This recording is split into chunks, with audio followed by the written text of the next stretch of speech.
that 1994 crime bill, it did contribute to mass incarceration in our country. Bobby Rush, member of Congress, said the other day, "I'm ashamed that I voted for the 94 crime bill." You ashamed of that bill? Not at all. And in fact, I drafted the bill, as you remember. I know that. There are two basic steps here. One step is you must take back the streets. And you take back the streets by more cops, more prisons, more physical protection for the people.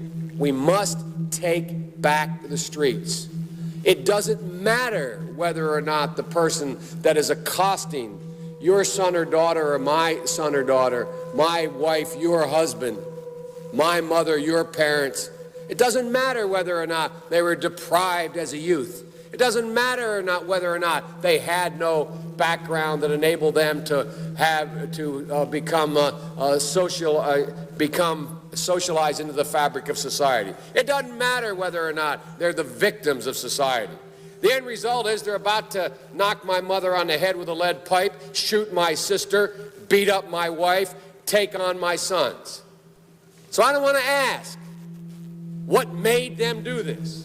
They must be taken off the street. Unless we do something about that cadre of young people, tens of thousands of them, born out of wedlock, without parents, without supervision, without any structure, without any conscience developing, because they literally, I yield myself 3 more minutes, because they literally have not been socialized.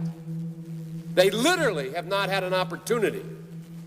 We should focus on them now, not out of a liberal instinct for love, brother, and humanity, although I think that's a good instinct, but for simple, pragmatic reasons.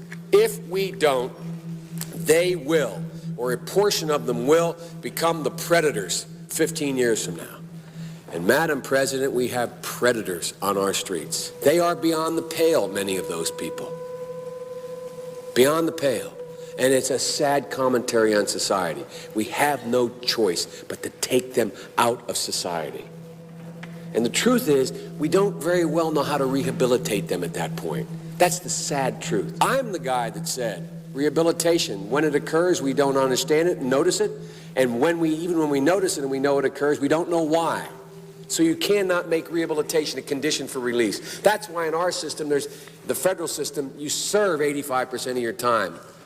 We must make the streets safer. I don't care why someone is a malefactor in society. I don't care why someone is antisocial. I don't care why they become a sociopath. We have an obligation to cordon them off from the rest of society.